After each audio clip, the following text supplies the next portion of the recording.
Es Nochebuena de 1506, medianoche. En algún lugar de las heladas llanuras de Castilla, una procesión de antorchas corta la oscuridad. Los aldeanos de Torquemada la oyen antes de verla. El canto gregoriano flota sobre el pálamo, grave y frío como el aire de diciembre. Entonces aparecen las antorchas, cientos de ellas, monjes, soldados, grandes de Castilla, todos avanzando en una lenta columna alrededor de un solo ataúd y caminando junto a ese ataúd, con 8 meses de embarazo en pleno invierno, negándose a entrar, la reina de España. Esa imagen se clavó en la imaginación española como una astilla. Se extendió de aldea en aldea y de corte en corte por toda Europa. Para cuando llegó a los salones de Londres y París, ya se había convertido en otra cosa. La historia de una reina que había perdido la razón por un hombre muerto. Una mujer tan consumida por los celos hacia los vivos que había decidido amar a los muertos. Solo hay un problema. Eso no es exactamente lo que ocurrió. La verdadera pregunta, la que la España de la época realmente debatía en 1506 y la que los historiadores siguen debatiendo hoy en día, no es si Juana dormía con un cadáver. Es algo mucho más inquietante. ¿Quién te dijo que lo hacía? ¿Por qué necesitaban que lo creyeras? ¿Y qué le costó a ella que tú lo creyeras? Juana nació en Toledo el 6 de noviembre de 1479, la tercera hija de los 2 monarcas más poderosos de la península ibérica. Su madre era Isabel I de Castilla, la mujer que expulsó a los judíos, financió a Colón y creó la Inquisición española. Su padre era Fernando II de Aragón. Entre ambos unificaron la mayor parte de la España cristiana y la convirtieron en una potencia que cambiaría el mundo en una sola generación. Crecer en ese tribunal significaba crecer bajo vigilancia.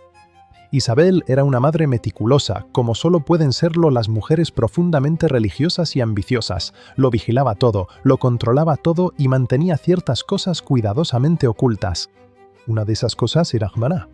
Desde muy joven, Juana mostró lo que sus tutores describieron eufemísticamente como una indiferencia hacia la observancia religiosa. En una corte donde la Inquisición llevaba funcionando desde que Juana tenía 9 años, donde el olor a quemado no era una metáfora, esto no era una simple peculiaridad de carácter, era un problema. Isabel lo sabía, lo gestionaba, lo mantenía en secreto. A los 17 años, Juana fue enviada a Borgoña para casarse con el archiduque Felipe, heredero de los Países Bajos de los Habsburgo. El matrimonio era político, una doble alianza entre España y los Habsburgo. Pero lo que realmente ocurrió entre Juana y Felipe superó cualquier cálculo. Por todos los relatos, incluso los hostiles, estaban físicamente obsesionados el uno con el otro desde el principio. Felipe tenía 21 años y era increíblemente apuesto. La historia le llamaría Felipe el Hermoso, y el título no era irónico. También era, según cualquier medida de la época, un hombre poco fiable y egoísta, que coleccionaba amantes como los padres de su esposa coleccionaban reinos. La reacción de Juana ante sus infidelidades fue explosiva. Le cortó el pelo al menos a una de sus favoritas. Ella irritó. Ella rechazó la povida. Protagonizó escenas que la corte flamenca consideró profundamente embarazosas. Philip utilizó estas escenas. Eso es lo que tienes que entender antes de que todo lo demás tenga sentido. Las escenas eran reales. El dolor, la rabia, la desesperación eran reales, pero Philip los encontró útiles. En 1504 murió Isabel. Juana era ahora, formal y legalmente, reina de Castilla por derecho propio. El reino que su madre había pasado toda una vida construyendo era ahora de Juana para gobernar. Ese fue el momento en que todo se aceleró. Felipe siempre había sido un consorte, tolerado por los españoles como un accesorio necesario para la reina. Fernando siempre había sido regente, gestionando Castilla en nombre de Isabel. Ahora había una nueva reina, una que era flamenca en sus costumbres, incómoda en sus pasiones, y que ya empezaba a ser descrita en ciertas cartas como no del todo en su sano juicio. Las Cortes de Toro en 1505 es donde la maquinaria se hace visible. Fernando se presentó ante el Parlamento castellano y anunció que su hija sufría de enfermedad y pasión, esas fueron sus palabras exactas, y que necesitaría seguir gobernando como regente. ¿No especificó qué enfermedad? No aportó pruebas. Les pidió que confiaran en él, y lo hicieron. Mientras tanto, Felipe, que tenía sus propios motivos para querer apartar a Juana, principalmente que él quería ser rey y no consorte, contaba una historia similar a diferentes públicos. Cuando se carteaba con Enrique VII de Inglaterra sobre una posible visita a Windsor, advirtió al rey inglés de antemano sobre el comportamiento impredecible de Juana, preparando el terreno, como diríamos ahora. Luego, el 27 de junio de 1506, en la localidad de Villafáfila, los dos hombres que llevaban años maniobrando el uno contra el otro se sentaron juntos y firmaron un documento. En él, Fernando y Felipe acordaron que Juana era incapaz de gobernar debido a sus enfermedades y sufrimientos, que por su honor no se expresaran. Acordaron compartir el gobierno de Castilla entre ambos. Juana no firmó nada. Lo que hace asombroso ese documento no es solo su contenido, sino lo que ocurrió ese mismo día. Fernando, que acababa de acordar compartir el poder con su yerno, también firmó un documento secreto aparte en el que renunciaba al acuerdo de Villafáfila, alegando que lo había firmado bajo coacción. Dos documentos el mismo día completamente contradictorios. Este no es el comportamiento de dos hombres que gestionan a una reina realmente incapacitada. Este es el comportamiento de dos hombres que están usando a una mujer como pieza de ajedrez y que están demasiado ocupados traicionándose mutuamente como para cubrir sus huellas. 3 meses después, el 25 de septiembre de 1506, Felipe se desplomó con fiebre en Burgos. Murió a los pocos días. La causa fue, casi con toda seguridad, fiebre tifoidea, aunque los rumores de envenenamiento circularon de inmediato. Siempre ocurre cuando muere de repente alguien incómodo. Juana tenía 26 años, estaba embarazada y por primera vez en su vida adulta se encontraba completamente sin ningún pariente varón en España que reclamara el derecho a gobernar en su nombre. Durante aproximadamente 8 meses intentó gobernar sola. Fernando esperaba en Alagún. Los grandes observaban. Los embajadores escribían despachos y en algún lugar de ese vacío nació la historia de la reina y el cadáver. Felipe había especificado en su testamento que quería ser enterrado en Granada. Como su viuda, Juana tenía tanto el derecho legal como la obligación dinástica de cumplir ese deseo. El cuerpo de un rey muerto, en la gramática simbólica de la monarquía del siglo XVI, pertenecía al soberano que le sobrevivía. Entregarlo significaba ceder algo real, así que lo mantuvo cerca de ella. El cortejo que salió de Burgos a mediados de diciembre de 1506 era formalmente una procesión fúnebre real, cumpliendo los deseos de un rey muerto. Viajaba de noche, lo cual era inusual, pero no una locura, teniendo en cuenta que noviembre y diciembre traían barro y calor durante el día en esas llanuras, y el cuerpo de Felipe debía conservarse. La procesión se detenía en los monasterios a lo largo de la ruta. Juana se quedaba fuera de muchos de ellos, durmiendo en su carruaje o en tiendas de campaña, porque los monasterios cartujos tenían una norma que prohibía la entrada de mujeres. El ataúd entraba dentro, ella se quedaba fuera. Lo que los aldeanos veían a lo largo del camino era una reina embarazada en la oscuridad, viajando con un ataúd acompañado por monjes que entonaban cánticos. Lo que se contaban entre ellos era otra cosa. La historia que se consolidó, la de que Juana abría el ataúd por la noche, se tumbaba junto al cuerpo y se negaba a creer que su marido estaba muerto, aparece en las fuentes, pero apenas, y no en las más fiables. El cronista Lorenzo de Padilla escribió sobre ello, pero Padilla lo hacía en la década de 1540, bajo el reinado de Carlos V, décadas después de los hechos. Tenía todos los motivos para presentar a la abuela de su emperador como una loca. Pedro Mártir de Anglería, un humanista italiano que estuvo realmente presente en la corte durante ese periodo y cuyas crónicas los historiadores consideran relativamente fiables, describió los mismos hechos con una notable moderación. Según el historiador Thomson Miller, que estudió estas fuentes detenidamente, Pedro Mártir no simpatizaba con Juana, pero tuvo la decencia de decir la verdad. Y la verdad en las cartas de Pedro Mártir es que no ocurrió nada especialmente escandaloso cuando se abrió el ataúd. En lo que sí coinciden las fuentes es en esto. A finales de febrero de 1507, Juana se había retirado a Torquemada, un pequeño pueblo castellano, y dejó de moverse. Fernando finalmente cruzó a Castilla en agosto. Cuando llegó, tomó el control. En 1509 encerró a Juana en el Palacio de Tordesillas. No saldría de allí en 46 años. Entonces, ¿qué pensaba realmente España? La respuesta depende completamente de a qué España le preguntes y en qué año, porque la opinión de la corte española sobre Juana en 1506 no era la misma que la de la corte española sobre Juana en 1520, y ninguna de esas era la opinión del pueblo de Torquemada, ni de las cortes de Castilla, ni de los embajadores que escribían a Venecia y Londres. Juana no era vista por una sola conciencia unificada. Era vista por decenas de intereses en competencia, cada uno con algo que ganar o perder según la versión de su historia que prevaleciera. La visión de Fernando era la más pragmática y la más cínica. Necesitaba que Juana quedara incapacitada, legalmente, públicamente y de manera convincente, para poder gobernar Castilla sin su interferencia. Pero también la necesitaba viva y nominalmente competente, porque una reina muerta requeriría un nuevo soberano, y ese nuevo soberano sería su hijo, Carlos, que estaba siendo criado en Borgoña bajo la influencia de los Habsburgo. Una Juana viva y encarcelada era más útil que una muerta. Así que Fernando pasó el resto de su reinado caminando por una línea muy delicada.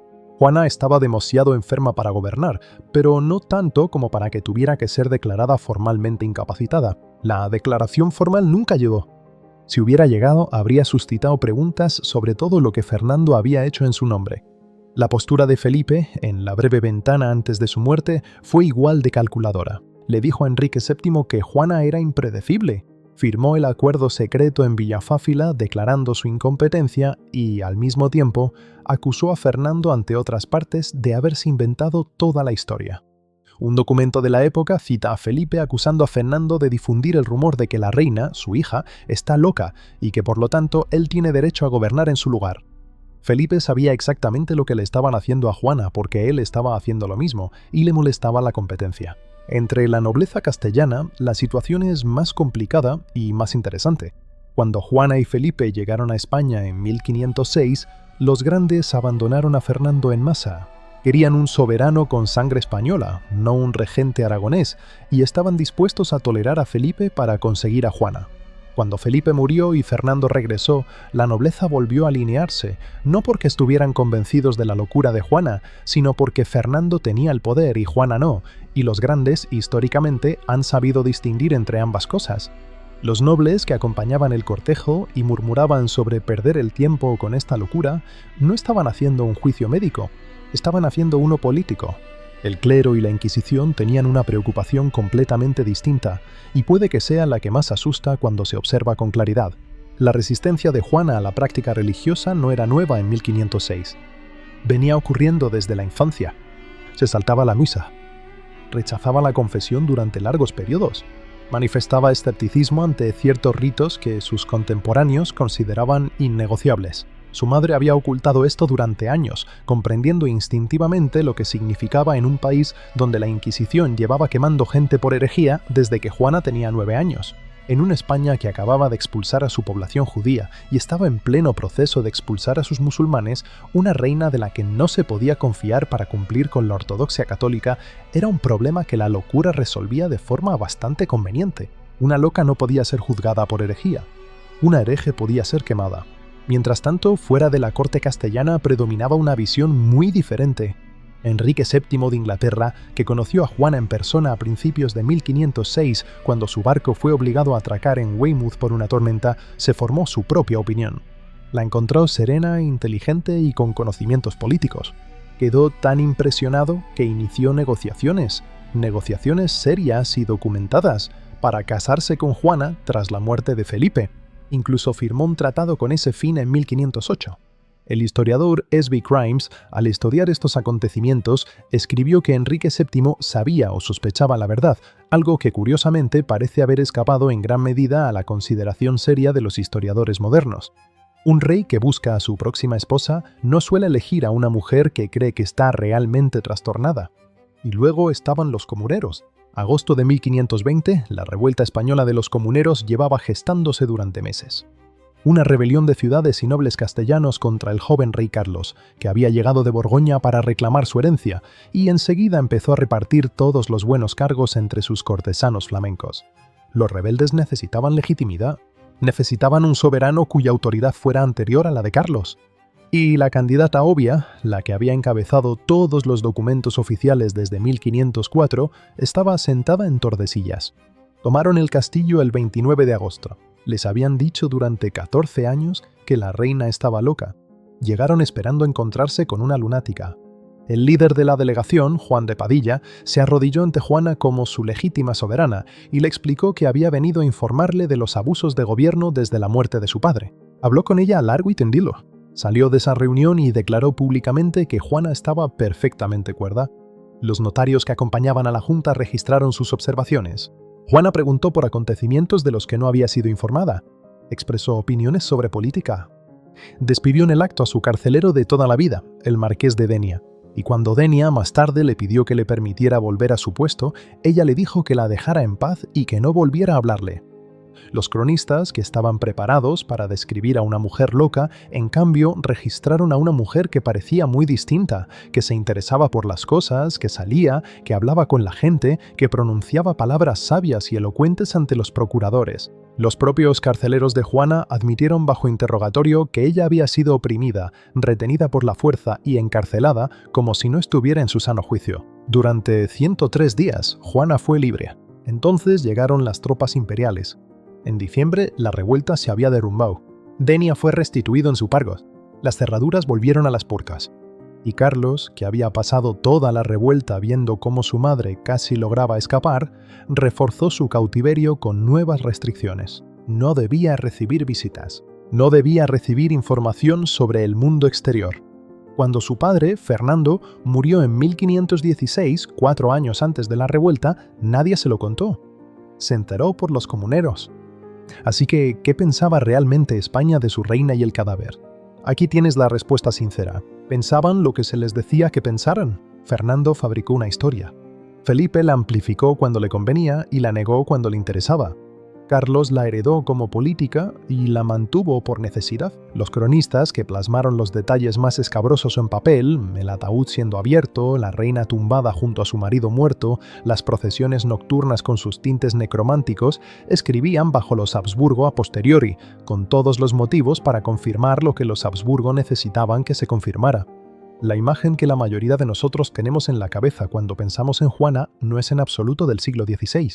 El cuadro que todos conocen, la reina en las llanuras bajo la luz invernal, el ataúd sobre el carro, el cabello alborotado, la expresión desolada, fue pintado por Francisco Pradilla Ortiz en 1877, 371 años después de los hechos que representa. Cuelga en el Prado y es magnífico, pero es la fantasía de la España del romanticismo sobre una mujer destruida por el amor, no un documento histórico. La obra de teatro que cristalizó la narrativa de la reina loca en la cultura española fue escrita en 1855 por Manuel Tamayo y Baus. La ópera se compuso incluso más tarde. La España del siglo XIX, convulsionada por sus propias crisis monárquicas, Isabel II sería depuesta en 1868, encontró en Juana un espejo para sus inquietudes sobre la soberanía femenina, la pasión y la relación entre el amor y el poder. La convirtieron en lo que necesitaban que fuera. La cuestión de si Juana estaba realmente enferma mentalmente, según cualquier definición, ya sea contemporánea o moderna, sigue sin resolverse de verdad. Es posible que experimentara episodios de depresión severa. Es posible que lo que los contemporáneos llamaban locura fuera en realidad dolor, rabia y una resistencia a la coerción religiosa que parecía irracional para quienes la religión era como el aire que respiraban. También es posible que 46 años de confinamiento solitario, de privación de información, de observancia religiosa forzada, de lo que sus propios carceleros admitieron que era coacción. Es posible que esto acabara dañando una mente que en 1520 los comuneros habían encontrado completamente intacta. Pero ¿hay algo que no se puede discutir? 3 hombres, uno tras otro, necesitaban que Juana estuviera loca. Lo necesitaban por razones políticas concretas, rastreables y documentadas. Tenían el poder de construir y mantener esa narrativa, y la narrativa fue construida. Que hubiera algo real debajo de todo ello, alguna vida interior verdaderamente atormentada, no cambia el hecho de que la locura de Juana fue, en esencia, un producto político, uno que su padre encargó, su marido difundió y su hijo perfeccionó. La prueba más condenatoria no es psiquiátrica ni psicológica, es burocrática. Si Juana hubiera sido declarada formalmente legalmente incapaz, Carlos habría tenido que establecer su autoridad por otros motivos. Nunca lo hizo. Cada decreto del Reino de Castilla, desde 1504 hasta el 12 de abril de 1555, el día en que Juana murió en Tordesillas a los 75 años, llevaba primero su nombre. Fue reina de Castilla durante 51 años, todos y cada uno de los cuales los pasó escuchando que era incapaz de reinar. La historia de Juana de Castilla a veces se cuenta como una historia de amor que salió mal. Una mujer que amó demasiado, que dejó que la pasión destrozara su razón, que acabó durmiendo junto a un cadáver porque no podía aceptar que el hombre se había ido. Esa historia no carece de verdad emocional. Algo se rompió en Juana en Borgoña, o quizá ya se estaba rompiendo mucho antes de que llegara allí, por una madre que amaba más a Dios que a su propia hija, por una inquisición que hacía que ciertos tipos de vida interior fueran indecibles, por una corte que no tenía sitio para una mujer que sentía las cosas con la intensidad con la que ella las sentía. Pero la historia que realmente circulaba en los contemporáneos, la que se llevaba en valijas diplomáticas, se susurraba en las plazas de los pueblos y era amplificada por cronistas que escribían bajo una dinastía que necesitaba que la reina estuviera loca, esa historia era un arma. Era precisa, tenía un propósito y funcionó a la perfección. España pensaba que su reina dormía con un cadáver porque su padre, su marido y su hijo así lo decían, y durante 500 años el mundo les creyó. La pregunta en la que merece la pena detenerse no es si Juana estaba loca, sino cómo decidimos quién tiene derecho a hacer ese juicio y a quién servimos cuando aceptamos la respuesta. Si quieres profundizar en la figura de Juana, en la revuelta de los comuneros o en el mundo que llegaron a gobernar sus hijos, dímelo en los comentarios. Esta es una historia que se vuelve más extraña y más rica cuanto más te adentras en ella.